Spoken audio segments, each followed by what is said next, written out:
Hello everyone, welcome to your own channel wealth with RV. तो आज हम लोग बात करने वाले हैं एक स्टॉक के बारे में डेफिनेटली। लेकिन वो स्टॉक के बारे में हम लोग बात तो करेंगे, लेकिन वो स्टॉक का नाम हम लोग डिस्कस नहीं कर सकते हैं।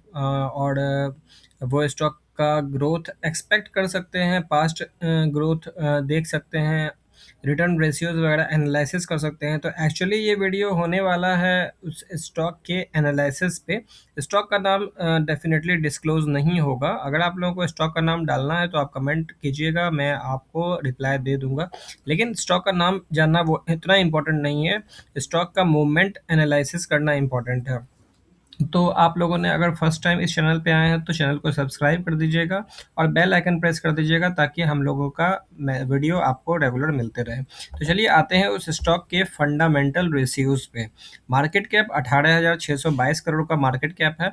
स्टॉक का पीई के बारे में बात करें तो वो 12 के पीई पे है। मान के चलिए ये कोई भी कंपनी है जिसका 18,000 मार्केट कैप है और 12 का पीई है। अब इसमें देखने वाली बात ये है कि पैसा अपने को स्टॉक मार्केट में बनेगा कैसे। देखिए, जब भी आप स्टॉक मार्केट का चैनल खोलोगे, कुछ भी चैनल सीएनबीसी खोलोगे या कुछ भी, कुछ लोग बोलते रहेंगे बाय करो, कुछ लोग बोलते हैं सेल करो, लेकिन ओवर द पीरियड जो कंपाउंडिंग से जो पैसा बनता है वो कहाँ बनेगा, वो चीज़ सीखना सबसे ज़्यादा इम्पोर्टेंट होता है, जो आपको कोई कभी नहीं बताएगा।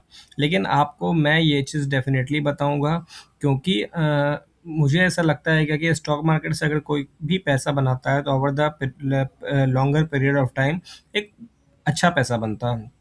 अब देखिए, स्टॉक मार्केट से पैसा बनाने में दो तीन बात आते हैं। स्टॉक मार्केट से पैसा बनाने में दो तीन बात आते हैं। पहला बात तो ये है कि आप स्टॉक मार्केट को किस तरह से देखते हैं। आप एफडी के हिसाब से देखते हैं, या फिर 15% 20% के हिसाब से देखते हैं, या फिर आप स्टॉक मार्केट को ये सोचते हैं कि मैं इक्विटी में इन्वेस्टमेंट कर रहा हूँ डायरेक्ट, तो फिर यहाँ पे छक्का लगना चाहिए। तो इस तरह से अगर जो भी बड़े इन्वेस्टर के बारे में बात कर लो, चाहे वो विजय केडिया के बारे में बात कर लो, या फिर राकेश झुनझुनवाला के बारे में बात कर लो, जिनके भी बारे में बात करो, उनका बात इसलिए होता है क्योंकि उन्होंने अपने इक्विटी में जो भी कंपनी में वो इन्वेस्ट किए थे उसमें उन्होंने सिक्स छक्का मारा है, मल्टी बैगर रिटर्न लिया। तो मल्टी बैगर रिटर्न लेने के लिए ही मुझे ऐसा लगता है कि इक्विटी मार्केट होता है, अगर आप इन्वेस्टमेंट करना चाहते हो इसमें तो। नहीं तो फिर एफडी है, म्यूचुअल फंड है, बहुत सारा विधि है, बहुत सारा विधि है। अगर डायरेक्ट आप इक्विटी में इन्वेस्टमेंट करते हो तो डेफिनेटली वो रिस्की है। मैं कोई यहाँ पे आके आपको स्टॉक मार्केट में ही पैसा लगाओ ऐसा सलाह देने के लिए नहीं ये वीडियो बना रहा हूँ। बस मेरा कहना है कि स्टॉक मार्केट में अगर कोई डायरेक्ट इक्विटी में इन्वेस्ट करता है या कोई पर्टिकुलर कंपनी में इन्वेस्ट करता है तो उसको, मुझे ऐसा लगता है कि उस स्टॉक में उसको 10x 20x 50x रिटर्न का सोच के इन्वेस्टमेंट करना चाहिए over the longer period of time. Short term में 10 20 5% लेके चिल्लरबाजी से ज़िंदगी नहीं बदलेगा, तो मेरा ऐसा मानना है। तो आप डेफिनेटली ये चीज़ को कोरिलेट कर सकते हैं, लेकिन मैं अपना पॉइंट ऑफ व्यू आप लोगों के साथ डिस्कस कर रहा हूँ।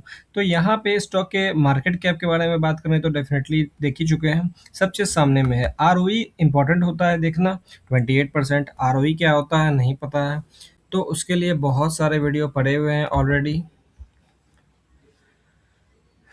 बहुत सारे वीडियो ऑलरेडी पड़े हुए हैं, तो वहाँ पे आप जाके देख सकते हैं आरओई क्या होता है, आरओसी क्या होता है। वो सब बात यहाँ पे अपन लोग नहीं डिस्कस कर रहे हैं, बस ये बता रहे हैं कि जो लोग थोड़ा सा जानकार हैं आप लोग देखो आरओई क्या होता है।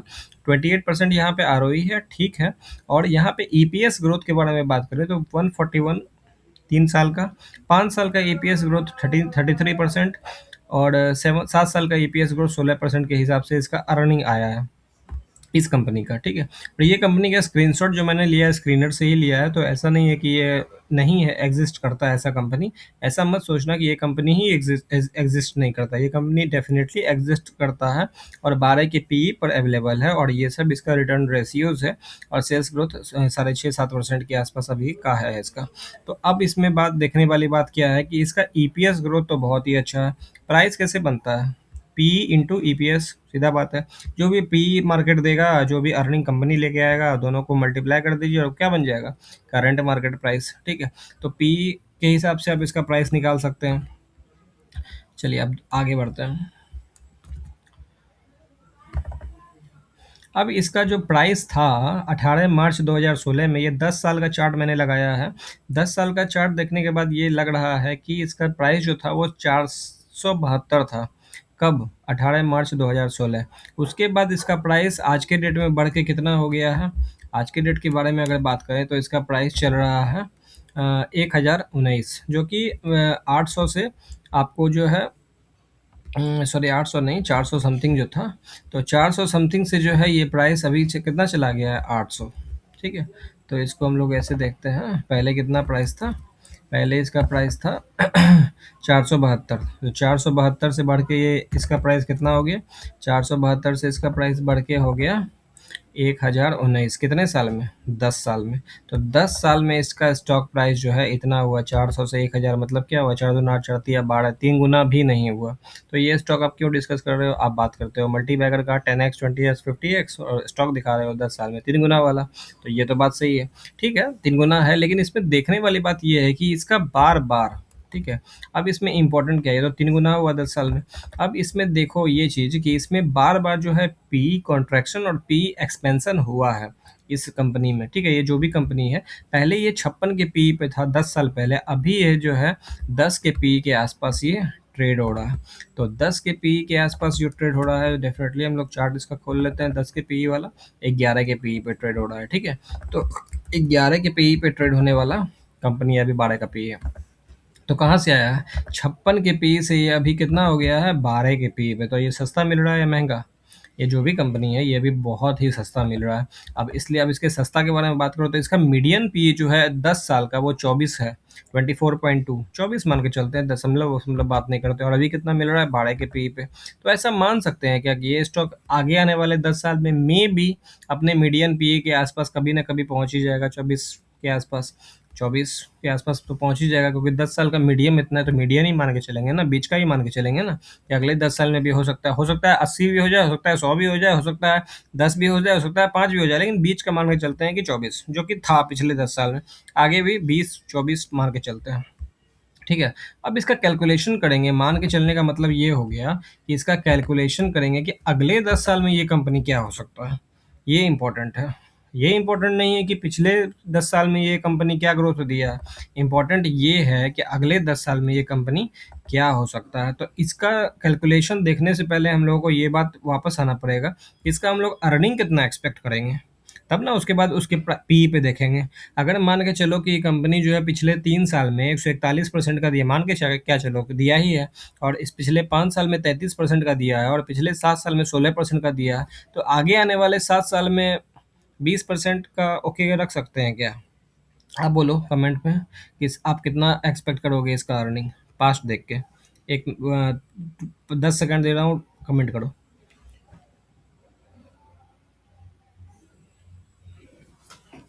ओके, तो कमेंट कर लिया सब लोगों ने। तो यहाँ पे जो है ईपीएस, चलिए हम लोग एक्सपेक्ट करते हैं कि कंपनी पिछले 3 साल में तो 141% का दिया, और पिछले 5 साल में 33% का दिया, और पिछले 7 साल में 16% का दिया।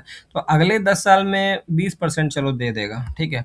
बीच का मान के चलते हैं, 141, 33 और 16 के बीच में क्या है? 20% है। तो 20% मान के चलते हैं कि ये कंपनी आगे आने वाले 10 साल में ईपीएस ग्रोथ दे सकता है, ठीक है। अब इसका पी चल रहा है 12 और मीडियन पी है इसका 24, तो एक्सपेक्ट कर सकते हैं आगे 10 साल में वापस कभी ना कभी मीडियन पी पे जाएगा। चलो मान लिया 20 के पी पे। अब इसमें एक हाइपोथेटिकल कारण रखते हैं, ठीक है। चलिए, टू कैलकुलेट, इसमें एक्सपेक्ट ये करते हैं कि आज के डेट में इस कंपनी में अगर हम 1 लाख रुपया डाल देते हैं, ठीक है, जस्ट फॉर कैलकुलेशन है, कोई स्टॉक रिकमेंडेशन नहीं है, और स्टॉक बता ही नहीं रहा हूँ तो रिकमेंडेशन क्या है? स्टॉक का नाम ही नहीं पता। तो स्टॉक रिकमेंडेशन तो बिल्कुल नहीं है, बस एनालिसिस सिखा रहा हूँ, और जो आगे आने वाले सेशन में भी सिखाऊंगा। तो मान के चलो क्या कि इसका में हम इस कंपनी में आज 1 लाख रुपया डालते हैं, एट द पी 12 के पी पे हम ये कंपनी खरीद लेते हैं, ठीक है। जिसका अर्निंग एक्सपेक्ट करेंगे अगले 10 साल के लिए कि 20%, 20% होगा, ठीक है। तो अब इसमें देखो, to calculate the future value of your 1 lakh investment, we determine first the growth in the company EPS, earning per share, and then apply the different exit price to P. किस पी पे निकलना है? अब एजम्पशन एंड फॉर्मूला लगाते हैं। Initial investment कितना? 1 लाख लगा रहे हैं। करंट मार्केट प्राइस मान के चलो पी के से मल्टीप्लाई करके निकाल लिया है 1039। आज के डेट में इसका स्टॉक प्राइस जो है 1039 रुपया है, जो कि है। करंट पी जो है वो 12 है, 12 है। हम लोग देखे थे यहाँ पे कितना था? 12 है। और आज के डेट का जो ईपीएस होगा उसको 12 से मल्टीप्लाई कर दोगे तो कितना निकल जाए, क्या निकल जाएगा प्राइस 1039। ठीक है, अब ईपीएस ग्रोथ 20% पर ईयर, ठीक है, एक्सपेक्टेड टाइम पीरियड 10 साल, EPS growth multiplier 1 plus 0.20 power n equal to कितना 6.19, मतलब क्या हुआ, ईपीएस ग्रोथ कितना होगा 6.19 ठीक है, ये होगा अपना ईपीएस ग्रोथ। अब the future is calculated as future value कैसे निकालेंगे, initial capital initial investment into 1 plus G पे पावर एन, मतलब एन मतलब हो गया period, into exit P divided by current P. ठीक है, ये मैथमेटिकल है, अगर नहीं समझ में आ रहा है तो थोड़ा सा एग्जिट मतलब मत समझना, ये फॉर्मूला है, इसी से फॉर्मूला से निकलता है, ये मैं बता रहा हूँ। चलो अब आगे देखते हैं।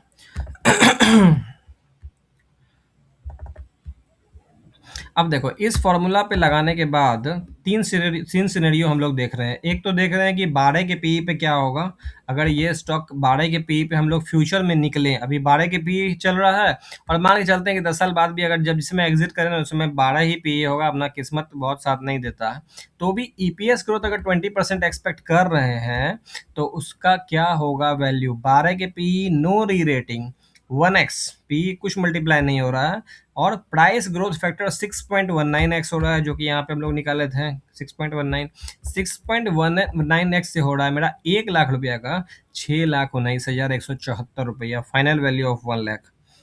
ये हो गया पहला सिनेरियो, जिसमें कब सिनेरियो कोई पी एक्सपेंशन नहीं, किस्मत खराब, बियर मार्केट 6x 10 साल में। अब चलते हैं री रेटिंग हो गया, पी जो है वो 30 के पी पे चला गया, और अब बोल रहे हो 30 के पी पे क्यों जाएगा सर, क्योंकि ये कुछ दिन पहले जुलाई 2017 में 30 के पी पे था, उसके बाद वापस 2000 अप्रैल में भी 30-40 के पी पे था, फिर वापस जुलाई 22 में 30-40 के पी पे था, और फिर अक्टूबर 2023 के आसपास जो है 1-2 महीना पहले 30 के पी पे था, तो बार बार 30-40 के पी पे आ चुका है, इसलिए एक्सपेक्ट करते हैं कि मे बी जिसमें हम लोग 10 साल बाद एक्सिट करें उसमें 30 के पी पे हो। अब 10 साल बाद बुल मार्केट होगा या बियर मार्केट होगा किसको पता, बियर मार्केट के हिसाब से कैलकुलेट कर लिए हैं, अब बुल मार्केट के हिसाब से कैलकुलेट कर लेते हैं, तो री रेटिंग हुआ, मीडियन री रेटिंग हुआ, बहुत ज़्यादा एक्सट्रीम बुल मार्केट नहीं है ये, मीडियन है, तो पी कितना होगा वो 2.5x मल्टीप्लाई हुआ, और अर्निंग ग्रोथ कितना एक्सपेक्ट हुआ कि प्राइस फैक्टर इन कितना होगा 15.48, मतलब 1 लाख का बन जाएगा 15,47,000। अगर मान के चलो कि 60 के पी पे चला जाता है, जो कि गया है, फिर आप बोलोगे सर 60 क्यों, 60 का तो पी देखो यहाँ यहाँ पर 1 2 3 4 5 6 7 8 10 बार 10 साल में 8 टाइम्स दिखा है 60 के पी पे। अगर खुदा न खास्ते 60 के पी पे अपने को मिल जाता है एग्जिट, तो 1 लाख रुपया बन जाएगा कितना 30 लाख। 1 लाख लगाओ और 30 लाख पाओ, ऐसा कंपनी में इन्वेस्टमेंट अगर अपन लोग करते हैं या कोई भी करता है तो वो क्या बनेगा, मल्टी बैगर। तो मल्टी बैगर स्टॉक कैसे हो, क्या होता है, कैसा दिखता है, उसका क्या संस्कार होता है, आगे क्या हो सकता है उसमें, तो ये सब चीज़ का जो भैया एक्सपेक्टेशन है, रुझान, उस पे अपने को देखना है कि कंपनी का इंजन कैसा है। इंजन अगर सही है, जो कंपनी के इंजन को हम बोलते हैं अपने भाषा में कंपनी के इंजन, ई फॉर इंजन, और आरओई मतलब होता है कंपनी का इंजन। मैं अपने भाषा में बता रहा हूँ कि मैं आरओई को समझता हूँ कंपनी का इंजन है, इंजन अगर सही है और ग्रोथ अगर मिल गया, स्पीड सही है, पैसा बन गया। ठीक है, तो आरओई इस कंपनी का 28% है, और ईपीएस अगर अपने को मिल गया 20% का भी, 20% का भी, अगर आप देखो इसमें 2-3 बात है, इसमें हम सिर्फ 20% ईपीएस ग्रोथ पे पीई एक्सपेंशन के बारे में बात की है। ठीक है, पीई हम देखे हैं कि अभी 12 का पीई है तो वो 20 के पीई पे क्या होगा, 30 के पीई पे क्या होगा, 40 के पीई पे क्या होगा, 60 के पीई पे क्या होगा, वो अपन लोग देखे हैं कि 60 के पीई पे जो है 30 लाख हो जाएगा। अगर साथ ही साथ अगर ईपीएस ग्रोथ भी हो गया है इसमें, अगर ये 20% के बदला 40% का दे दिया अगले 10 साल में ईपीएस ग्रोथ, तो फिर ये 30 लाख नहीं होगा, ये 60 लाख प्लस हो जाएगा। 60 लाख मतलब क्या, 1 लाख का 60 लाख। तो ये चीज़ समझना सीखना, और इस तरह के मल्टी बैगर स्टॉक को खोजने के लिए डेफिनेटली नीचे व्हाट्सअप नंबर है, कांटेक्ट कर सकते हैं, सीखने के लिए, स्टॉक टिप्स के लिए नहीं, सीखने के लिए, डिस्कस करने के लिए बात कर सकते हैं डेफिनेटली, लेकिन डेफिनेटली कोई भी इन्वेस्टमेंट करने से पहले अपने फिनेंशियल एडवाइजर से सलाह जरूर लें। So thank you very much, मिलते हैं नेक्स्ट वीडियो में, तब तक के लिए बाय बाय।